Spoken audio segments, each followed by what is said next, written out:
All right, great.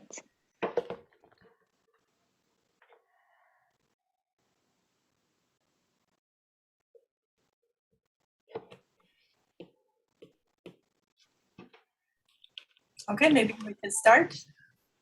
All right. Good afternoon, everyone.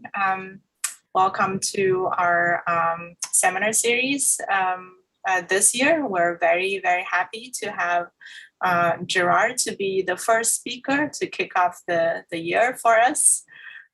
Gerard is a professor at the University of Pennsylvania, the Wharton School. He studies supply chain management, operation strategy, and pricing, with a focus on how technology transforms competitive dynamics and enables novel business strategies. He's an Informs Fellow, a fellow and former president of the Manufacturing and Service Operations Management Society, and the former editor-in-chief of Management Science, as well as Manufacturing and Service Operations Management. He has also authored two very popular textbooks in operations management, Matching Supply with Demand. A lot of us in the audience, we use these textbooks in our MBA or undergraduate classes. So thank you again, Gerard, for joining us, and the floor is yours. Thank you very much. Okay, so I'm going to switch to my slide deck right here. Now, let me see. Okay, hopefully everybody can kind of see me and see my slide deck. Thank you for the invitation and for the kind introduction, Fayin. I'm going to be talking to you today about decentralized pricing on service platforms. Who should set prices? The title really encapsulates. That's not the right word. Captures exactly what we're going to be looking at is platforms, which we all know about, and just a really basic question. A fundamental question is that, who should be setting the prices on those platforms, right? I should mention this is joint work with Tolga Daizdare and Jerry Soukalis. Tolga is a PhD student working with me and will be on the job market next year. So look out for him next year, where something like this and probably a couple of extensions on it might be part of his, well, actually, most likely will be part of his dissertation and his job package. Okay, so let's kind of get started up here. Why study pricing controls on platforms? Oh, and I should say, before I keep going too far, I will have the chat open, and if somebody has questions as they're going along, feel free to either type into the chat or just interrupt. I don't mind, or raise your hand. Hopefully, if I see it, and if I don't see it, then I'll interrupt. But I'm happy to keep this somewhat interactive as we go back and forth on this here. Okay, so why study pricing control on platforms? Like, I have essentially three arguments for why I think this is worth studying. First of all, there's variation in practice. Some platforms set prices for the agents on their platforms. Others don't. They let the agents decide themselves. And we even have examples of platforms that have flip-flopped. Maybe flip-flop is the wrong word, but maybe experiment with both. So for example, Uber has experimented with letting drivers set prices in California, but traditionally operates with centralized pricing, right? So anytime you go out in the world and you look at all these platforms and you see, hey, some do it this way and others do it that way, that kind of suggests we should study this. Why? What's going on? All right. So that was my first reason. Second reason is regulation, right? Because there's been a bunch of laws, most notably in California. So there was this one called AB 5, this other one Prop 22. Some of you probably have heard of all of these things. These were various pieces of legislation that were focused in on, should gig workers, who are many of the workers on these platforms, should they be classified as employees or contractors, right? And the argument that goes on here is, if they're employees, then they have certain rights, rights to certain benefits, if they have a certain number of hours in a week, unemployment insurance, etc. So each state has a certain set of granted rights to employees, whereas contractors are expected to provide their own health insurance, etc. Now, most of the platforms really don't want to have to categorize their workers as employees. And there's and I find that an interesting debate as to, well, what's the big deal and why, et cetera. And that's not exactly going to be our focus here. So why am I calling it a motivation? And that's because AB 5, this California law, and others have stated that a contractor is somebody who has material control over their business. In other words, they can make their own choices. You don't, the person hiring the contractor isn't training them and isn't telling them what to do. And so pricing becomes an important component of the test by various laws as to whether a person is an employee or a contractor. So if you want them to be called a contractor, you might have to, according to legal reasons, allow them to have pricing control. So then it becomes, okay, if I really want them to be contractors, and if people are going to force me to give them pricing control because I want to classify them as contractors, I have to understand what does it mean to give them pricing control. So just to be clear, I am not going to distinguish between employees versus contractors in this talk. I'm still talking just about pricing, but the issue is incredibly relevant towards this regulatory issue that is of high concern to the various platforms. And third, we're in a world of a lot of interesting technology, and blockchain is, distributed ledger technology is one of them. So you have like these file coins and storage and Storgio and all these kind of sort of platforms that have no platform. They're completely decentralized, right? And they operate on different token markets, token systems. Well, if you're going to operate one of those things and you have no centralized control of pricing, again, it's important to understand what are you giving up by not having centralized control so that you can operate in a decentralized way, right? So even if you're not explicitly trying to make the decision centralized versus decentralized pricing, if you're committed to decentralized pricing, you should know at least what you're giving up on, right? So that's why I think it's useful to study pricing control on platforms. My research questions are primarily into sum up in two forms. So the first one is, when is central control of pricing or decentralized control of pricing better for the platform? Should we let the platform choose the price, or should we let the agents, the servers on the platform, choose it, i.e. delegate it to them, right? And under what conditions is one better than the other, right? And then the second one is, are there ways of kind of having your cake and eating it too?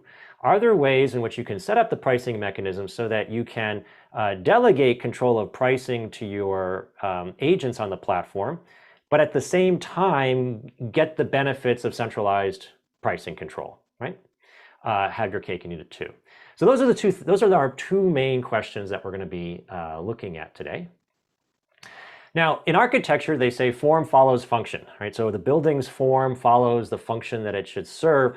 And for me as an academic, I believe that results follow from your underlying assumptions, construction of the model. So what I'm going to do now is I'm just going to tell you what I think are the key drivers of all the results that I'm going to be presenting today. Like why I'm presenting a theory as to when should a platform choose prices or not, and what are the key elements of that.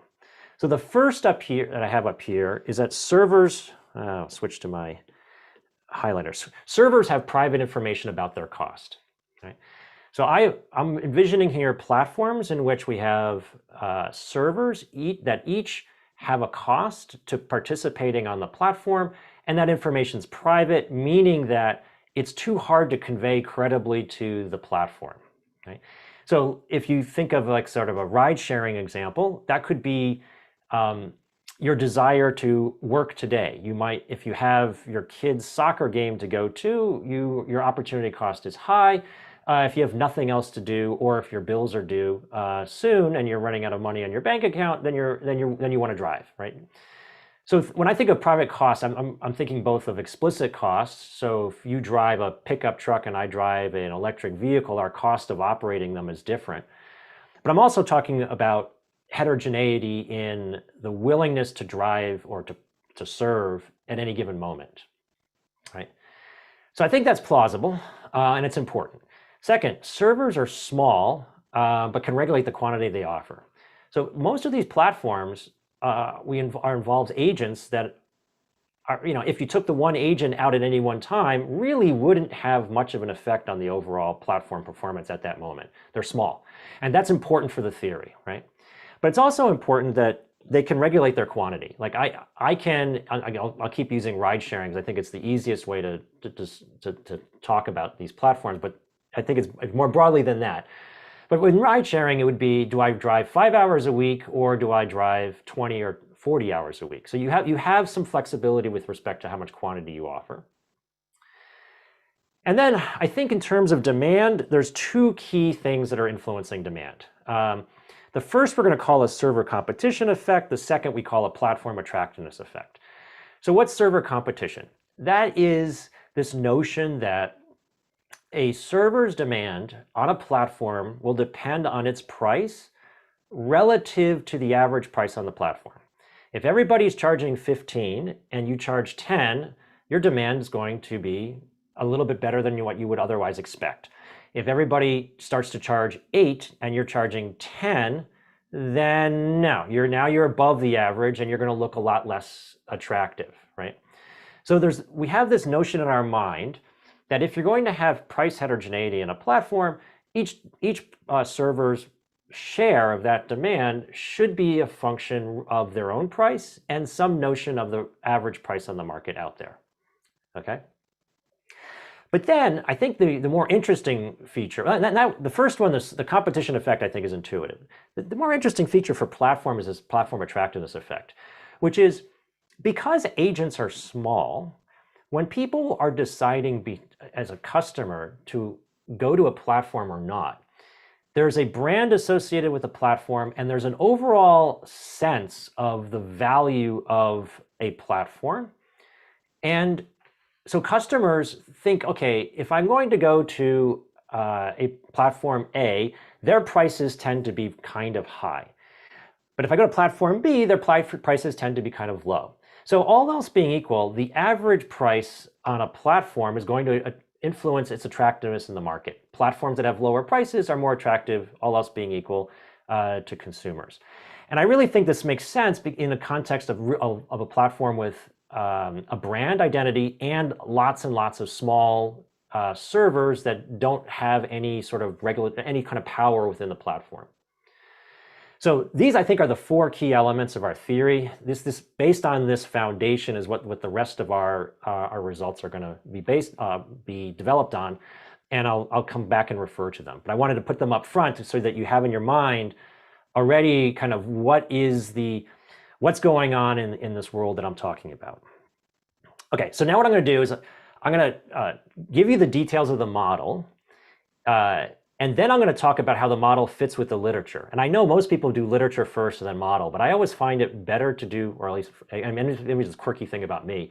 I want to know kind of what's going on first and then how it relates to the world rather than what's the world and then how the model goes.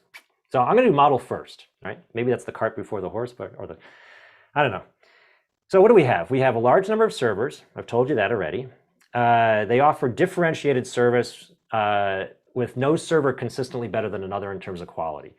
I say differentiated because if you're going to have servers that are all posting prices and there's absolutely no differentiation in the service, then everybody would just go to the lowest price and it would be a Bertrand competition kind of thing. But if like in ride sharing, it is differentiated because the lower price that's across town that's going to take 20 minutes to get to you is not as attractive as the slightly higher price that's close to you. So it is differentiated service. Right? They all have privately known costs, which I mentioned earlier. We're just going to start off with uniform 0, 1 for simplicity here.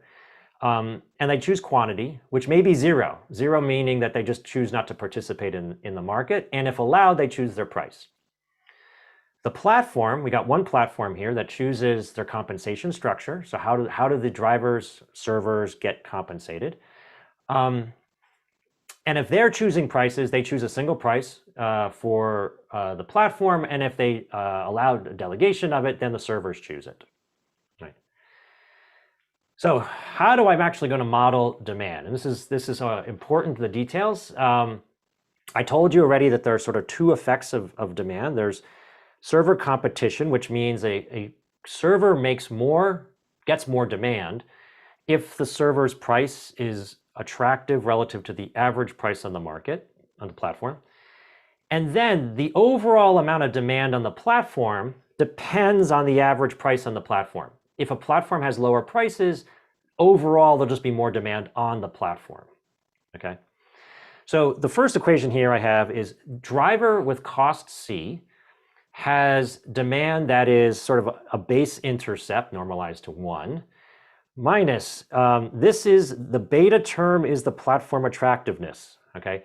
That's saying as the platform's average price, which is P bar, goes up, everybody's demand is going to go down because there's less demand on the platform, right?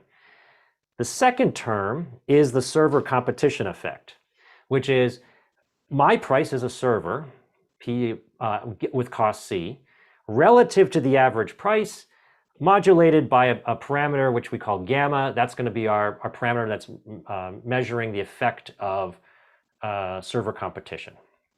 All right, and so what's P bar? We take it to be the weighted average of prices that are offered in the marketplace. So if somebody posts a ridiculously high price that attracts no demand, it actually has no impact on the average price. I like to think of it as a consumer, you kind of use a platform and you're going to get a bunch of price draws. And so your impression of what the prices are on the platform are a function of the average price that's actually delivered on the platform, okay? All right, so we have this natural effect that if a server chooses higher prices, they earn less in demand. That's quite common, intuitive, and reasonable. But we have this other effect, which is that the amount of demand that's available on the platform depends on sort of the collective price, and which we capture as an average price, right?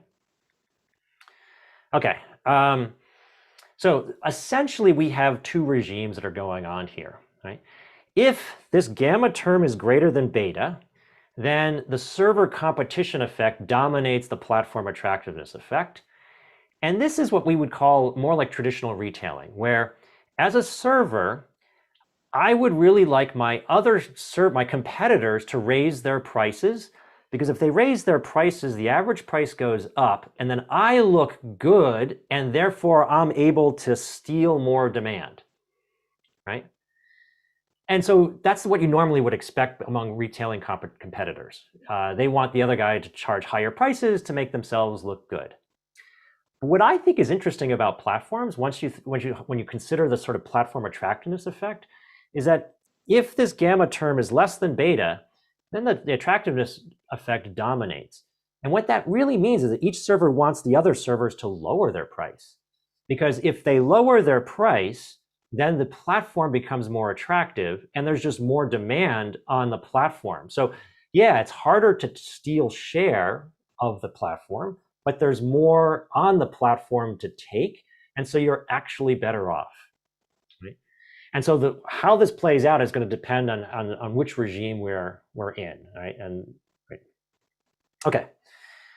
Sequence of events, pretty straightforward. It's a one-shot. There's nothing going to be really dynamic about this game. It's going to be like kind of a one-shot thing where platform sets the system up, servers observe it, they observe their own costs. Then they choose how much to offer onto the marketplace and their price, if they're allowed to choose price. And then, of course, services are rendered and payments are made. So nothing super unusual with the sequence. Okay, so before I go, let me answer any questions about the model. One question I just see right now is, what are examples of the second type of platform? Ones where the platform attractiveness effect dominates the service type.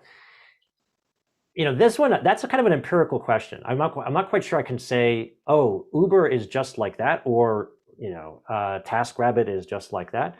The notion here is that imagine if you had a platform where everybody posts, or I'll use Airbnb. If everybody on Airbnb was charging $10,000 a night for a shack, it doesn't matter that you're charging you're charging $10 a night for a luxury mansion. Nobody's going to be on the platform, right? And so that's the notion that for some platforms, it could be that we would operate in that situation if we let the servers choose prices. Now, in practice, if a platform chooses the prices, I'm not going to see that heterogeneity, and so I wouldn't necessarily see that effect in practice. Ozan, you have your hand up, I think. Yeah, I have a quick question as well. So sure. The model in the previous slide, like the demand curve, is quite intuitive. And I was wondering actually if it is possible to derive this demand curve with using something like a choice model, or maybe microfound it by using something like a two-stage search model. It's intuitive. I'm just trying to see if you can. Usually the answer is it's difficult to do. And so my guess is it's going to be a little difficult to get a clean form just like we have here. The way I like to think about it is like, in economics, you've got microeconomics and macro. And what you would love to do is be able to sort of derive macro results from first principles. Like if every individual in the economy is doing this, then you would get macro results of that. But it turns out that aggregating up from the micro level to the macro level can be messy. And so you have macroeconomists that operate with different theories that seem intuitive and reasonable, but not necessarily derived entirely by first principles, like a summing up from underneath. Physics does the same thing. You're talking about quantum physics versus, sort of everyday eyeballing kind of physics, et cetera. We're going to try to see if that's the case. If we could do some kind of utility model, my guess is that it would involve each customer forming some expectation about what they are going to encounter on the platform, and then making a choice based on that. Whether or not it's going to then come out with a nice linear and weighted average form, I'm not so convinced. But I'm with you with the spirit of what that would be nice to be able to do. Nevertheless, I do think that you have this effect especially with platforms, that, oh my God, Uber kind of charges a lot, or Airbnb is really expensive, or consumers are going to form valence impressions of platforms, and that will influence their choice. Okay. So there are a couple of the questions. Do you want me to relay them to you? Yeah. Sure. Yes. So KR asks, could aggregate demand also depend on the total number of active servers? I open the Uber app and feel better about requesting a ride if I see many drivers nearby. In principle, it could. In our model, it doesn't, right? And so what we're going to, in our model, we don't have this feedback with the quantity that consumers are seeing influences their choices as well. All that what we're assuming is that the market is reasonably well balanced, in the sense that consumers, their first order preference is price. And then once the prices are set, we require that demand and supply match. But we do not worry about the intricacies of like queuing effects, for example. That would be interesting, but it's just not in our model. And one final question from Louis Gui. How is service differentiation captured? It's captured in the fact that, another good question. It's captured in the fact that a server's demand is smooth in their own price. And so if it was not smooth in their own price, they would be whoever had the smallest price would have a spike in demand. Our demand models are moving pretty smoothly, which suggests that there is some differentiation across the servers. So it's captured indirectly, I would say.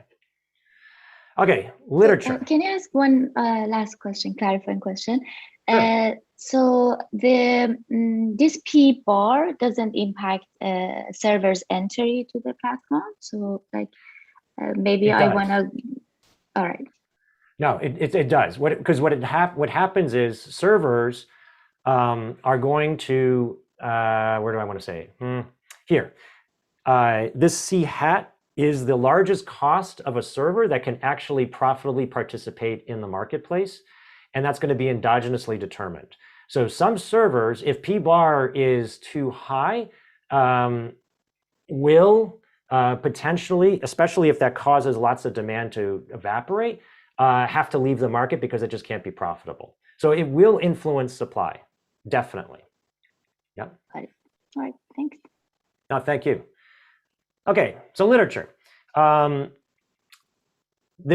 go way back. Spengler from 1950 was the first to kind of talk about double marginalization, which in some sense was talking about price control between agents within a network, right?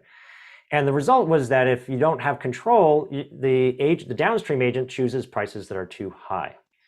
But then we discovered, but if retailers compete, that competition could be destructive, and that opened up a whole other literature about what can the supplier do to control prices without actually choosing prices, right?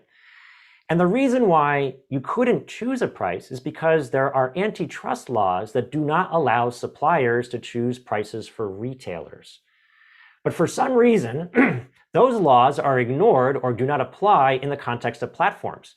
Because while a Walmart supplier is not allowed to legally tell Walmart what price to charge, Airbnb or Uber or TaskRabbit can tell exactly what their agents are charging. And so there's a legal transition that's going on that even though our model is really similar to some of this older work, the opportunity, the options that we have now are different. There has been work also on asymmetric information, but these tend to be in like procurement buying contexts, so it's quite different than what we're doing. There's a huge literature on platforms now, which is partly why we have a seminar series on platforms and market design and things like that. All those dates are pretty recent, and there's many missing citations. My apologies to all of you there. But let me kind of give you sort of a rough feel of how I feel we're different. So there's a lot of people have worked on interesting problems on matching, but with fixed prices. We don't worry about matching. A bunch of people have worked on the optimal fee structure like we do, but they assume centralized pricing. They don't consider centralized versus decentralized. Some people have worried about spatial competition and gets really interesting results based on that. We're kind of we're another 5,000 feet higher up. We're just looking at demand without worrying about spatial details. And then there's a bunch of people who've looked at decentralized pricing on platforms, but then not consider the alternative, what happens if they go centralized, right? A couple other papers are worth mentioning. This one talks about quantity discounts for retention, which is, I buy that argument. And we talk about quantity discounts in our paper, but there's no retention in our model. So there's no issue about hiring workers and retaining them. For us, the model works that if the prices are attractive to servers, they enter, right? There's a nice set of work on control rights in platforms. These papers are looking at typically principal agents. They don't necessarily have asymmetric. They usually use double moral hazard. So they're not really capturing the same effects that we're talking about, but they're talking about similar issues like who should be in charge of making marketing decisions, right? So they explicitly look at the control of decision rights within a value chain, but they do it in very different contexts. And then another great paper that I just recently picked up or read on is looking at the contractor versus employee issue from the point of view of the operations. Like how are contractors and employees different in terms of being able to perform their tasks, but they don't really focus on pricing versus centralized versus decentralized pricing. But I mentioned that one of the reasons why we're studying it is because of this exact issue. And I wanted to point out that there are the people who are working exactly targeted on should you hire contractors versus employees and under what conditions. And then there's a growing literature on blockchain. that looks at decentralized markets that are operated via token economies or blockchain, using blockchain technologies. They don't look at centralized pricing, right? So those are the main differences. Okay, so now I'm going to walk you through the model and the analysis. We'll start off with centralized pricing, and then we'll do the decentralized pricing. Centralized pricing is the easier case because the firm is choosing, the platform is choosing the average price on the market because it's the only price that's on the market, so that's simple. The other parameter they choose is fee, which is their share of revenue. So we're going to assume that they work with commission contracts, which are typically observed in practice, right? So as a platform, you get a certain fraction of the average price out there, and you multiply it by the amount that's actually served. And this is, again, just back to that question about, an entry. The maximum cost driver is going to be influenced by both the average price that's available in the marketplace as well as the share of the market they get to keep. So if the platform wants more quantity, they can clearly just give more of the revenue to the servers. And so we integrate over that. This is pretty straightforward. Nicely, everything is well behaved. There's uniqueness in both the prices, the price and the commission rate. So now let's talk about decentralized. So now each server has got the following profit function that we're dealing with. This is their quantity that they serve. That was that QC that I showed you before. And then they get to keep this fraction of their revenue. And of course, if you're a driver with cost C, you have to incur the cost C per unit of service that you've given, right? Now, each server takes the average price in the market as given. They can't influence it, right? Because they're small. So they take it as given, and given that, they can solve for their optimal price.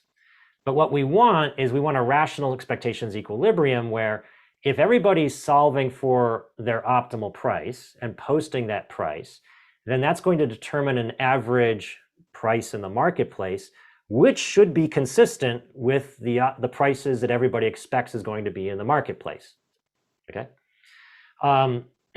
Given that, I solve for what the highest cost server would be in the market. So everybody has cost less than that C hat will participate. The quantity that they offer to the marketplace will vary based on their cost. And the C hat server is offering 0, and everybody above that is also offering 0. Okay. So we can now write the platform's problem down. So the platform now is choosing a commission rate so that it maximizes its revenue that it gets. So it gets fee percent of the P bar that's out there times the quantity that'll be out there, where again, the average price is going to be in equilibrium, right? So we have that there exists, we actually have a little bit stronger result. For any commission rate, there exists a unique decentralized price equilibrium among the servers, and then there exists a unique commission rate to maximize the platform's profit. So this is also a well-behaved optimization problem. Okay, let me, if Ozan and Vahida, you kind of interrupt, you kind of said if there were any questions, please just interrupt if there are more questions at any time, okay? Yeah, sure, we'll do. No question for now. Good. Okay, so results. Okay, so here's our first result. I'm going to show it to you visually, but we have a theorem that actually describes this. And that on the x-axis here, I have the gamma parameter. In this particular case, I have normalized. Let's kind of go do this. Beta is equal to 2. It doesn't really matter. I just need to pick, because I got 2 parameters. It's mostly about the relative nature of the 2 parameters rather than anything else. So beta is equal to 2. So I'm in the platform effect dominates regime over here. I am in the service competition effect regime over there, right?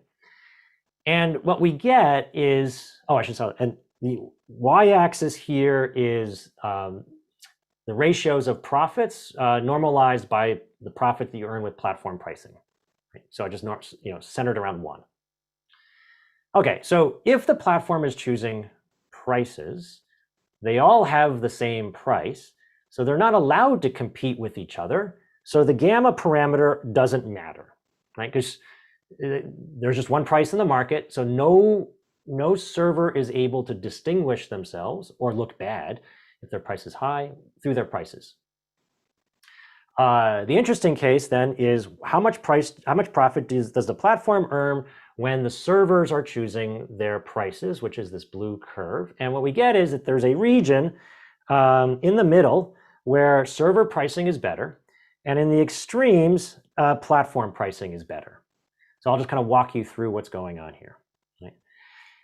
If we are, this peaks out at exactly when gamma equals beta.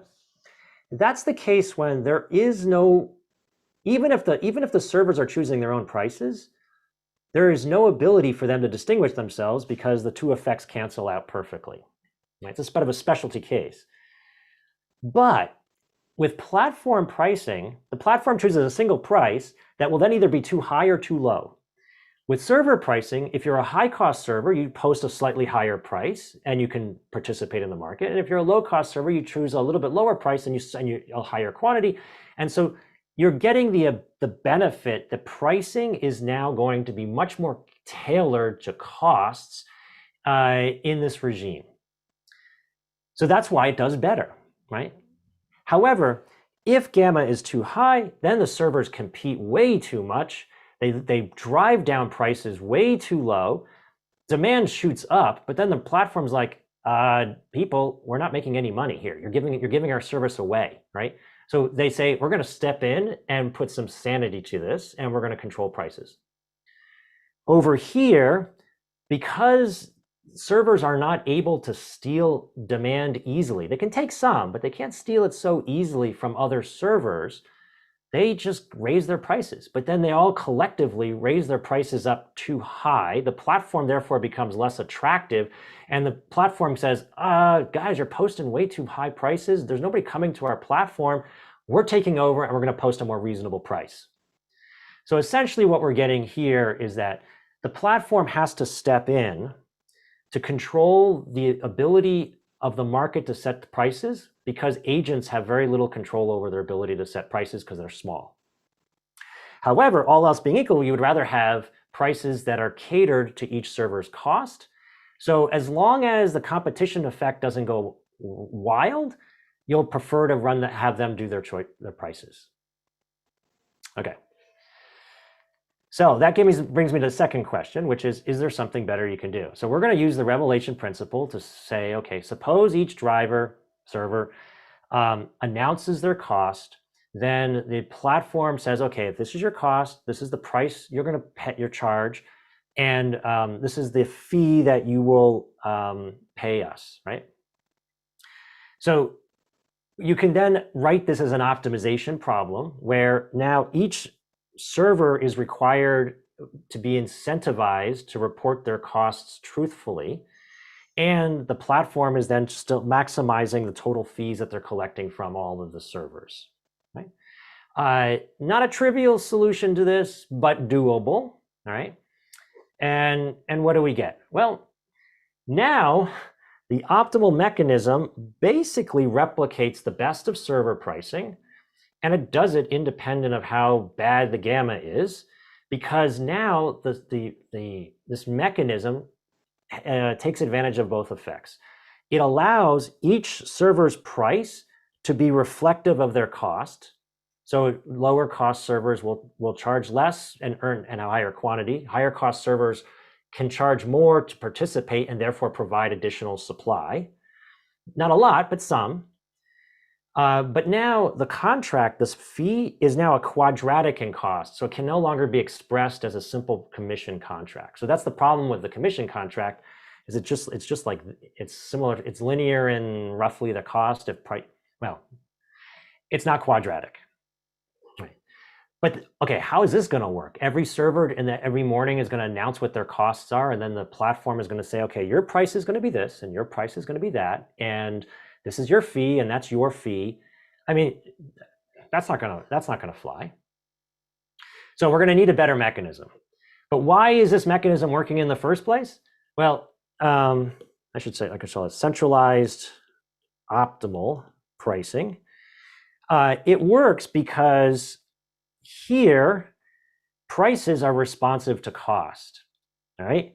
Whereas when you're dealing with the servers where they are choosing their prices on their own, the marginal impact of price on cost is constant. It's not a function of the market parameters. Consequently, it's not being market-driven responsive, right? Okay, and hence also notice that when beta equals gamma, then these two things match, and that's why server pricing can be optimal in this very, very, very special case. Right. Last thing, how is optimal mechanism different? What I'm showing you here is, okay, server cost. So these are low-cost servers down here, high-cost servers up there. This is their profit on the y-axis. With platform pricing, you get a linear downward slope. When servers take over, what happens is high-cost servers are able to enter in the marketplace. They don't enter when there's platform pricing because the platform chooses a price that's too low for them. So that's good. But with server pricing, the low-cost servers are not making enough. So what does the optimal do? The optimal pushes the low-cost servers to make more, doesn't get rid of the high-cost servers, but doesn't cater to them as it holds back a little bit on the high-cost servers and encourages the low-cost servers. So that's roughly what's going on. Okay, so it turns out though, this optimal mechanism, although it's really complicated, can actually be implemented in a pretty simple way, which is, even though I don't know your cost, I can observe how much you serve, like how much quantity you want to put in the marketplace, which is going to be correlated with your cost. And in fact, it turns out that if you take in the optimal mechanism, the fee paid per unit, you get something like this. It's linear in the quantity served plus a term, right? So what does that mean? If gamma is less than 2 beta, right, then it's essentially a quantity discount, which means the following. If you're a low-cost server and we want to encourage you to serve more because to make the platform more attractive, to add more demand to the platform, I'm going to give you a quantity discount because you're the one who wants to serve more customers. And so that's my way of identifying you. So if you serve more customers, you get a discount, so it encourages you to lower your price, which encourages you to lower the average price in the market, which encourages more demand, right?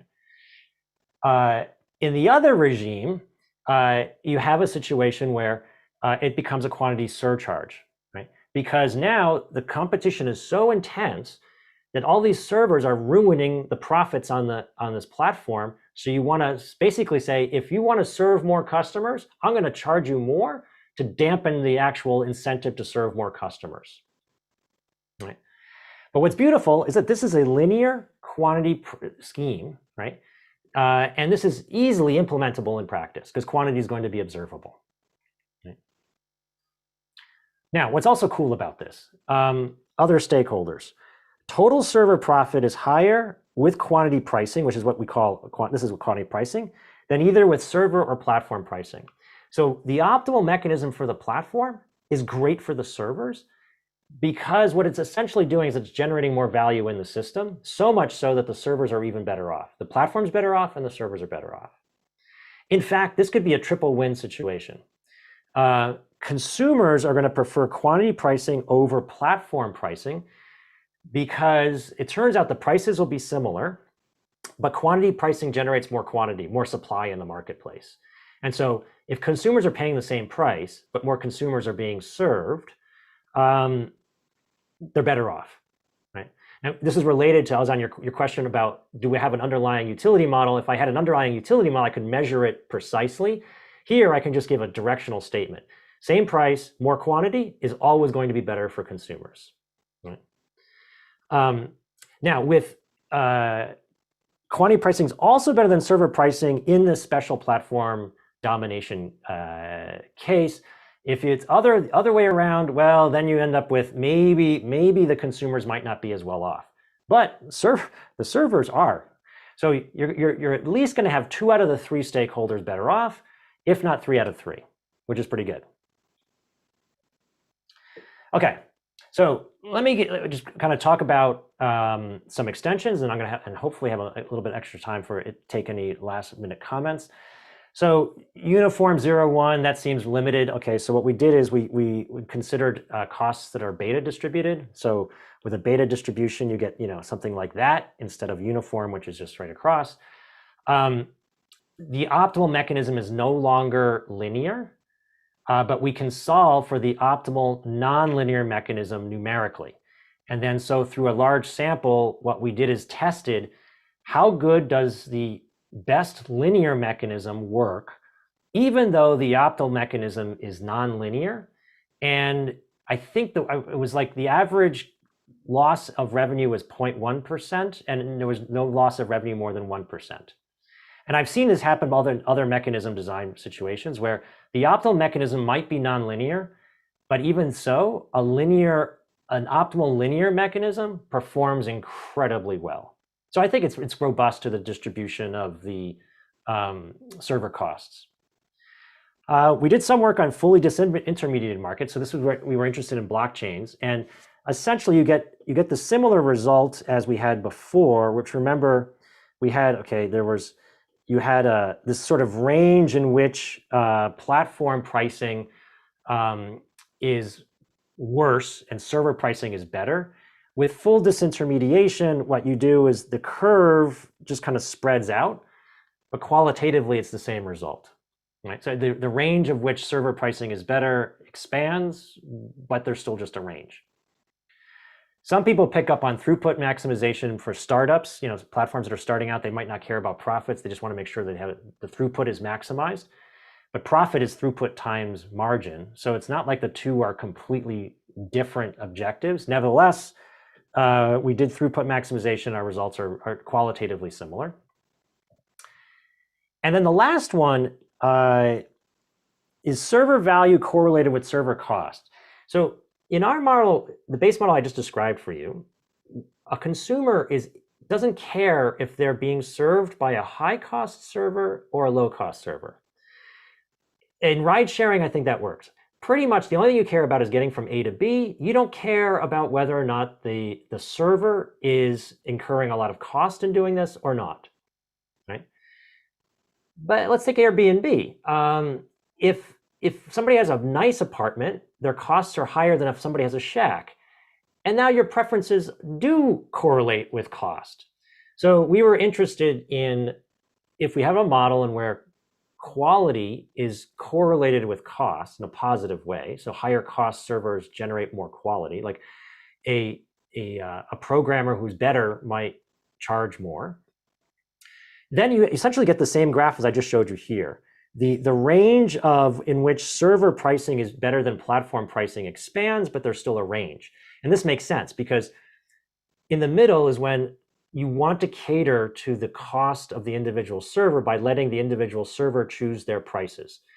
If their cost is correlated with their quality, having them choose their price is even more important because now it's not just regulating sort of their share, but it's also regulating your value as a consumer. So there's more demand to capture if you don't get, you don't want to disadvantage the high cost servers too much because they also are generating extra value for consumers. Nevertheless, the qualitative effects of what's going on here in terms of trading off, managing competition among servers who don't really regulate their competition very well against having prices that cater to the individual costs, that still happens.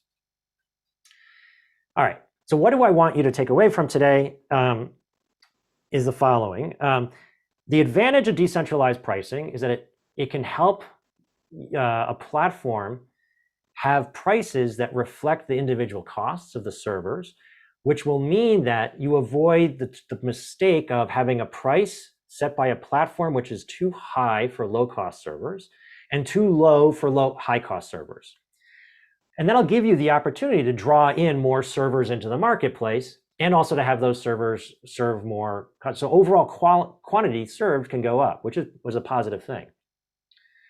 However, the servers are not very good at regulating their own prices as a collective group because they're all small. So the reason why a platform has to jump in is because they need to regulate the average price, right? And that's why we get this, if the competition's effects are too great or too weak, like if servers are competing just too aggressively or not enough, that's when the platform has to step in, right? However, can you have your cake and eat it too? Can you capture the benefit of sort of categorized, individualized pricing and not have the market run amok?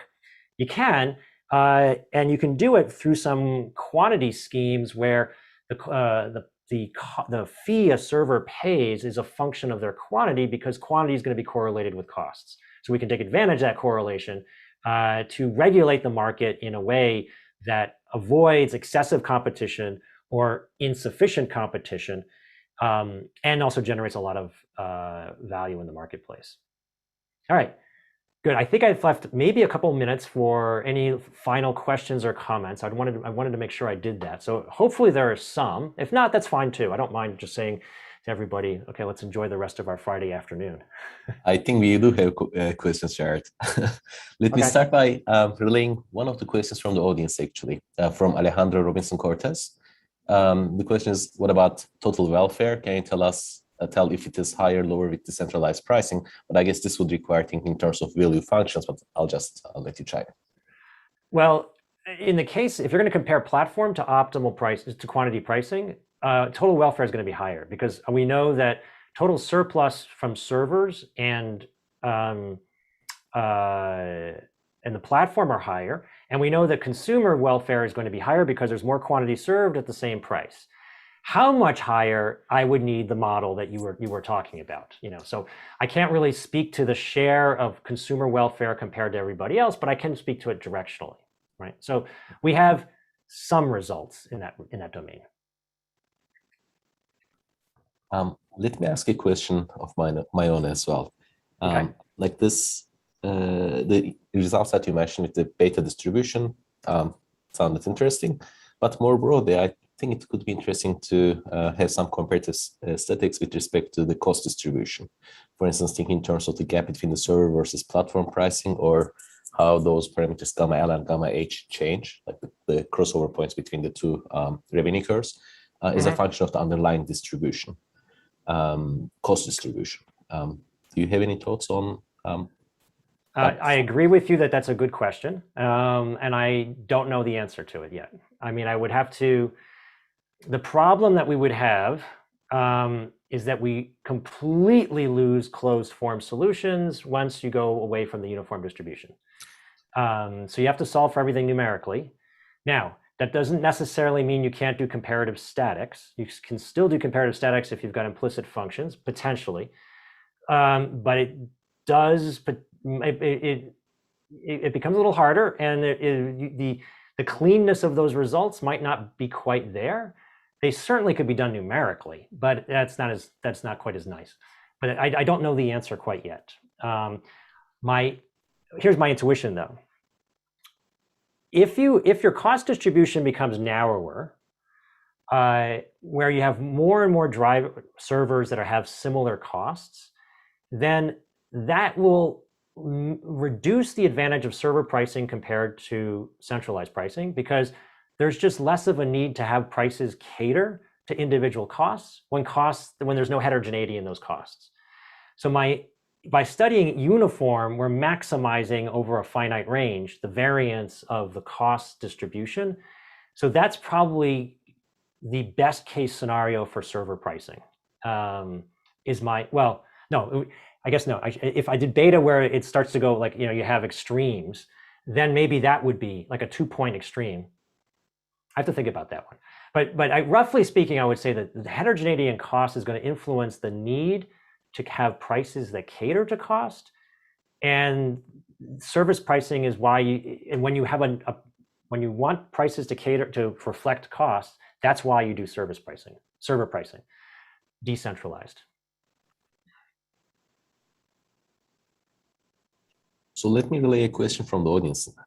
Thank you for your answer. Let me relay a question from the audience. Tan again asks, is the advantage of quantity pricing somewhat robust to the linear demand function?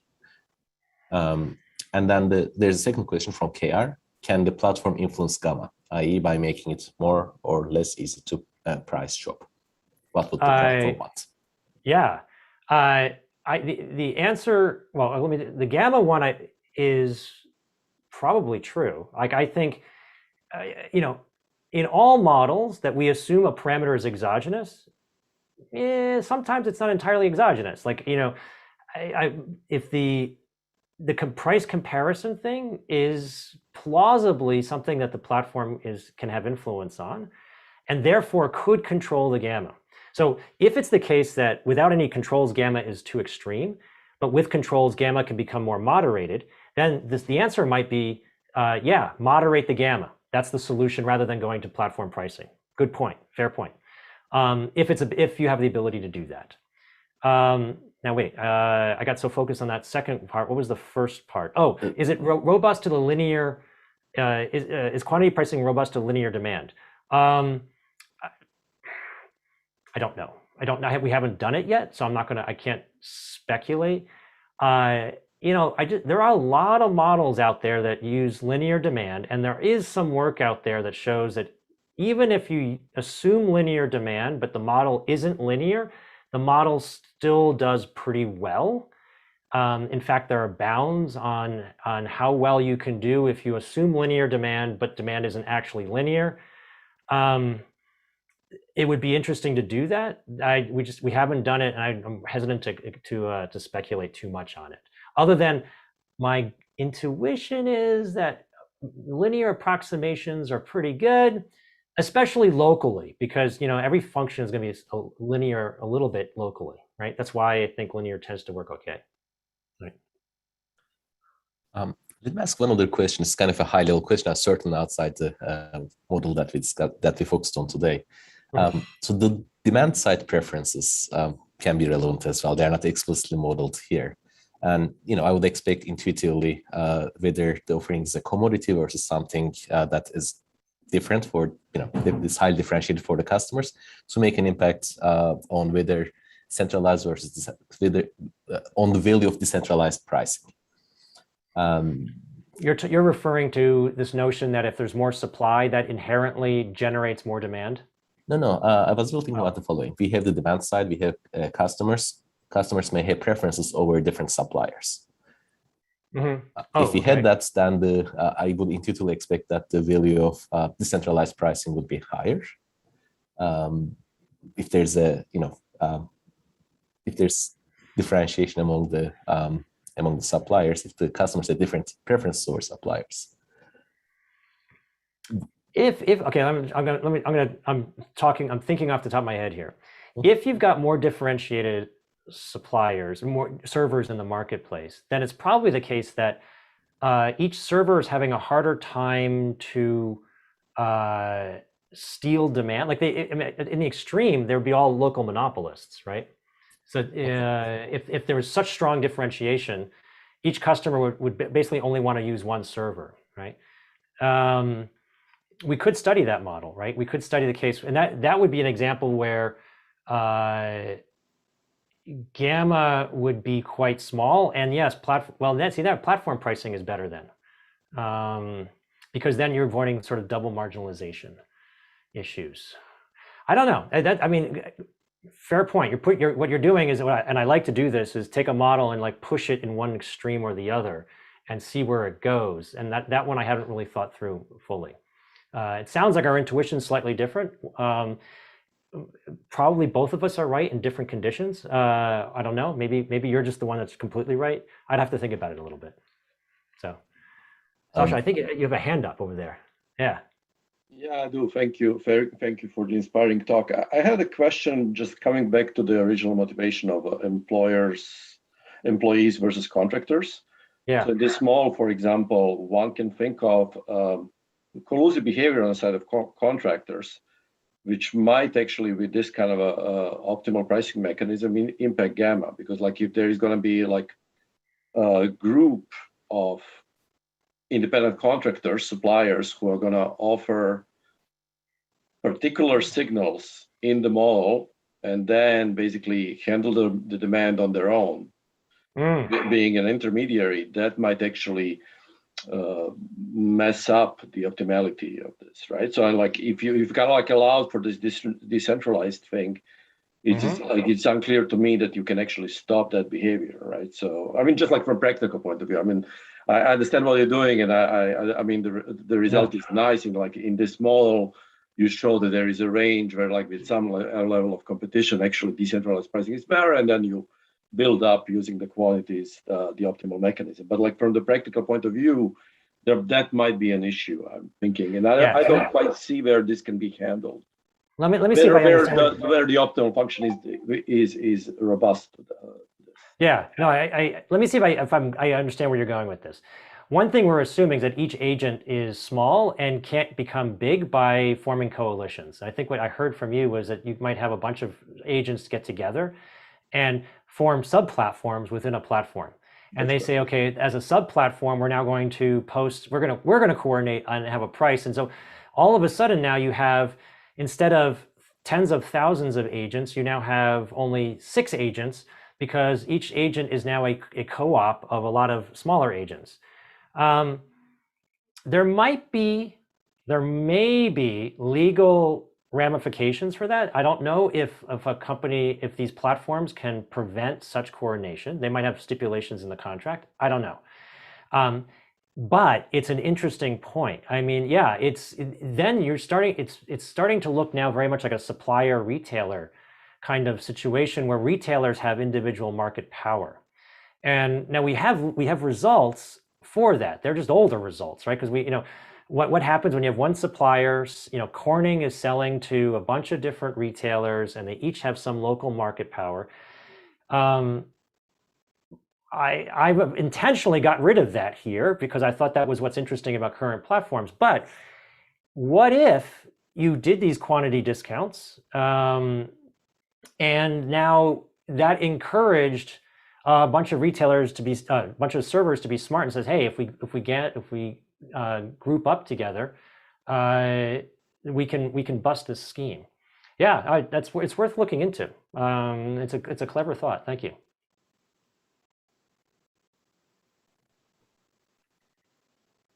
I don't see any further questions, and we are a little bit over time. Yeah, Jared, this was a fascinating talk. Thank you so much for taking the time. I want to thank everybody. I want to thank everybody for taking the time to listen, and also, wow, I mean, a really great set of feedback and comments. Thank you. Appreciate it. Thank you.